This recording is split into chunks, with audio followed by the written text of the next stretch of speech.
I had an exhilarating time with the $20,000 you mentioned, which apparently I'd saved up recently after returning from a week-long trip overseas. My mother-in-law, Isabella, called me, sounding triumphant about the money.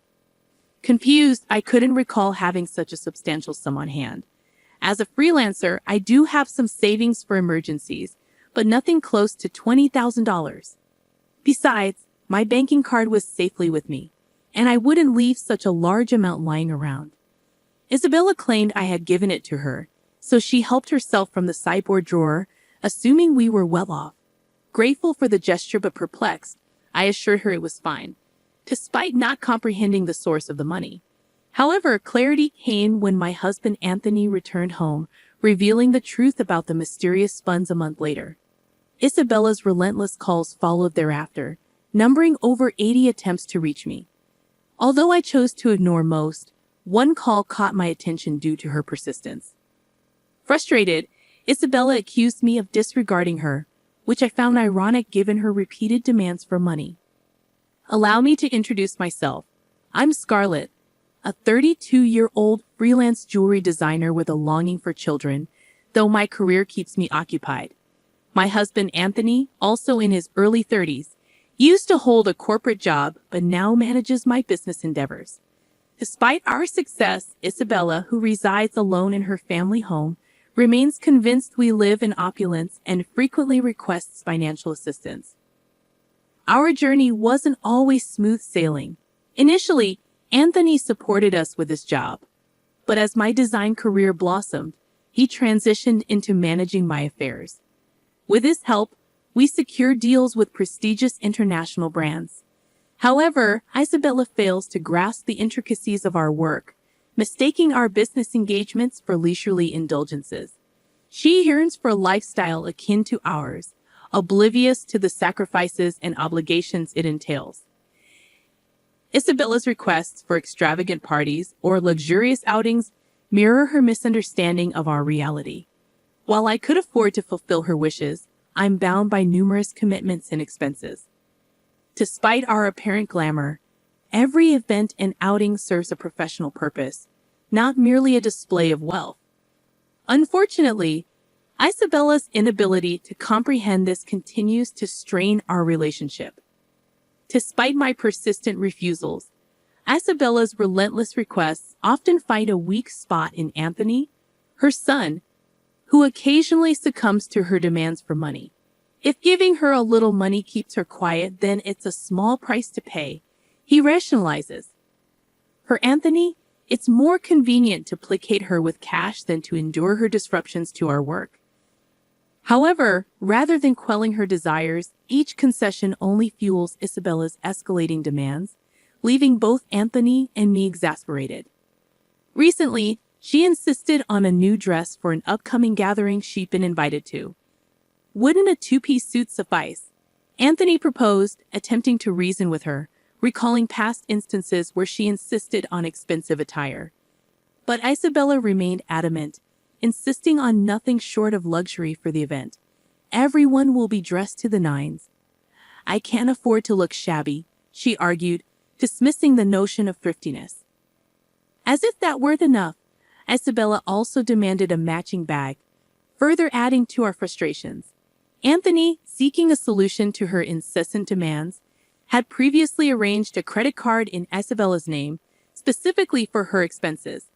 Initially, she abused the privilege, overspending recklessly until Anthony intervened, imposing restrictions and urging her to seek approval before major purchases. Despite his efforts, Isabella's impulsive spending persisted, leading to exorbitant bills that Anthony was left to settle. Though the card bore her name, it was Anthony who bore the financial burden. Isabella's misconception that the card equated to unlimited funds exasperated Anthony, prompting him to impose spending limits. A credit card isn't a bottomless pit of money, he reminded her, exasperated by her disregard for financial responsibility. Caught in the midst of her whims, Isabella's frustration was palpable when her spending privileges were curtailed. "What the heck? I couldn't pay for my shopping the other day," she exclaimed, failing to grasp the consequences of her unchecked expenditures.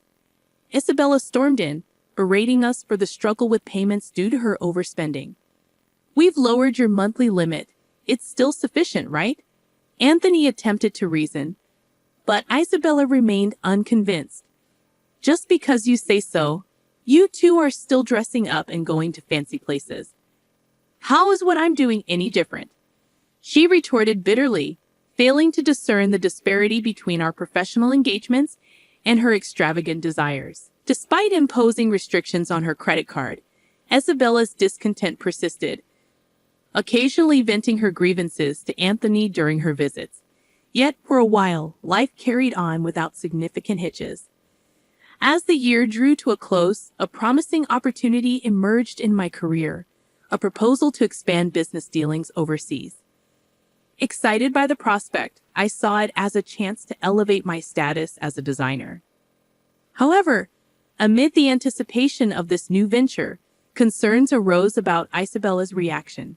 Given her past behavior, the possibility of her wanting to accompany us seemed plausible. We broached the subject delicately with her, but Isabella remained skeptical, accusing us of planning to live lavishly abroad without her.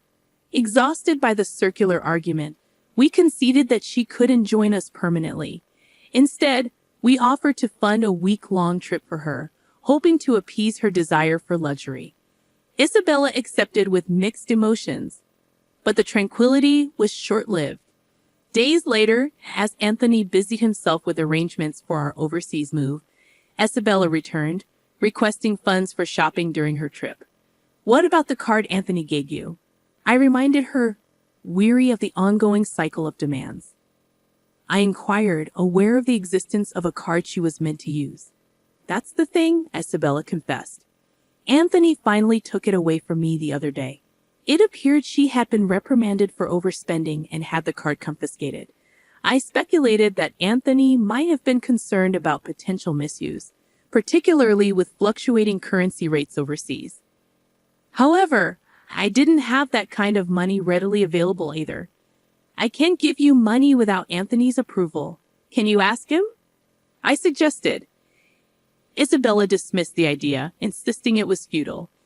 "That's why I'm asking you," she retorted, raising her voice as she left, leaving me perplexed. As New Year's approached, Isabella embarked on a 7-day trip abroad. Assuming Anthony had somehow managed the finances, I awaited her return. However, upon her arrival, Isabella revealed an astonishing revelation. On the day of her return, my mobile phone rang. "I'm back. It was so much fun," Isabella exclaimed enthusiastically, recounting her adventures without prompting. "And I may have gone overboard with souvenirs. Couldn't fit them in my suitcase, so I had them shipped from there. Can't wait for them to arrive," she exclaimed. Perplexed, I responded, feeling a sense of annoyance creeping in. "Thanks to the money you saved up, I had a blast," she continued, referring to the mysterious funds. Confused, I reiterated, "Saved up money? What are you talking about?" I had no recollection of such funds. While I did have savings for business emergencies in my bank account, Isabella couldn't have withdrawn cash from it. Isabella persisted, claiming she found the money in the sideboard drawer of our house. $20,000, she clarified, leaving me baffled at the notion of such a large sum stored at home, especially without my knowledge. I addressed Isabella sternly. "I'm not sure what money you're talking about, but if you took it from our house without permission, that's theft, even if you're family. Do you understand?" Her response was unsettlingly nonchalant. "That's why I'm telling you now that I used it," she replied, unabashedly, justifying her actions with a post-factum report. Frowning, I emphasized the severity of the situation. "I have no idea about this money, but if you took it and used it without saying anything, it's a crime. And if it was something Anthony had set aside for an important deal, it's even more serious." Recalling the absence of any disruptions in our business dealings or payments during Isabella's trip, I couldn't fathom the motive behind her actions. Isabella's entitled reasoning only exacerbated the situation.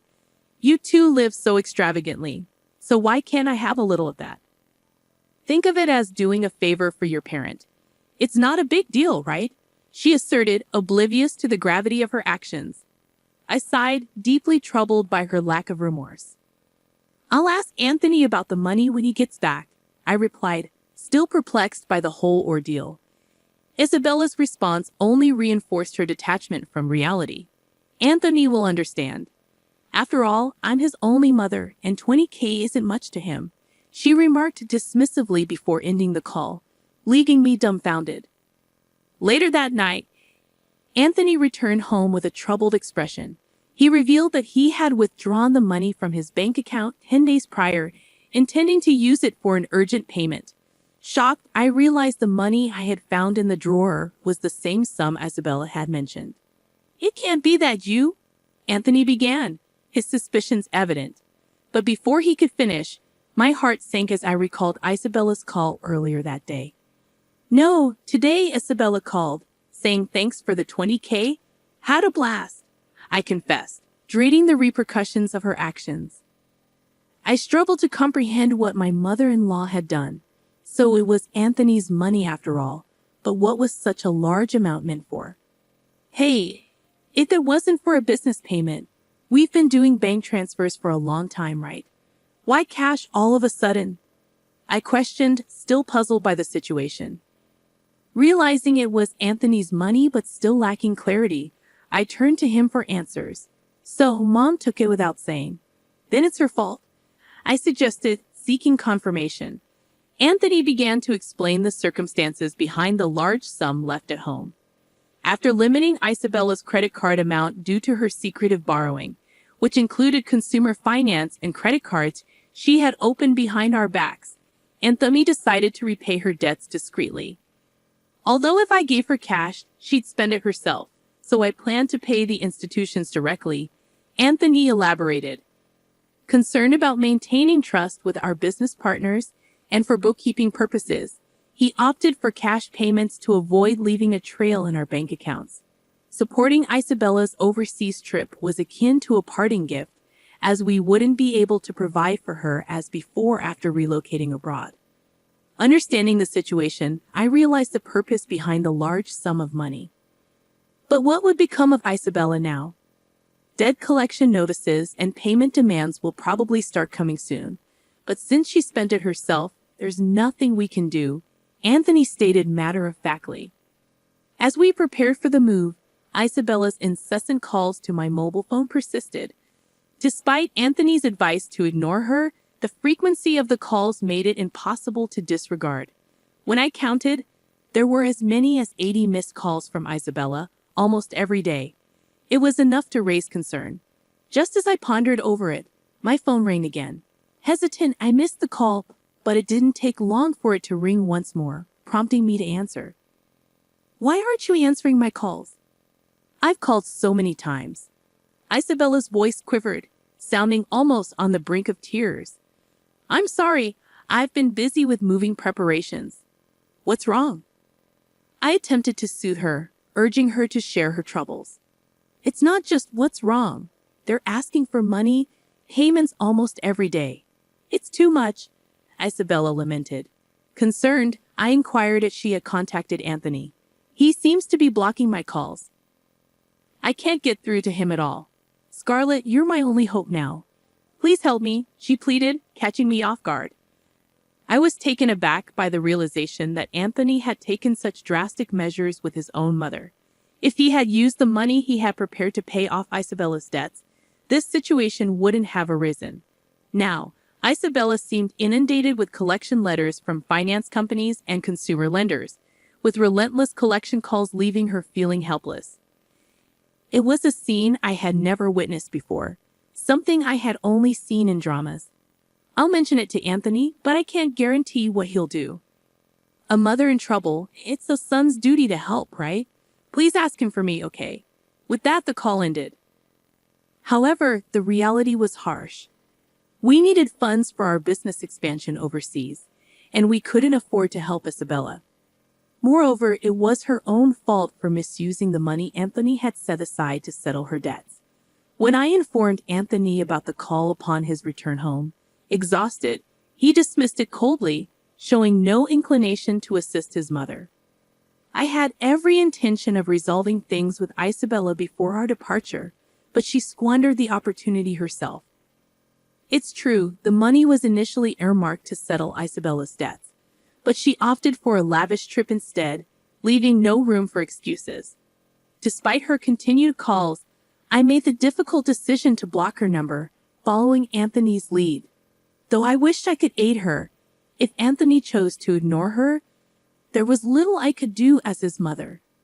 Meanwhile, the day of our move overseas loomed closer, demanding my attention for packing. Surveying the still cluttered room, I reflected on Isabella's recent actions.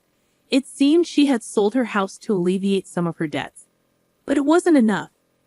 In addition to the $20,000 Anthony had intended to repay, she had hidden further debts. The magnitude of her financial obligations was staggering, exceeding even the proceeds from selling her property. "Hey, our family home, it's gone. Are you okay with that?"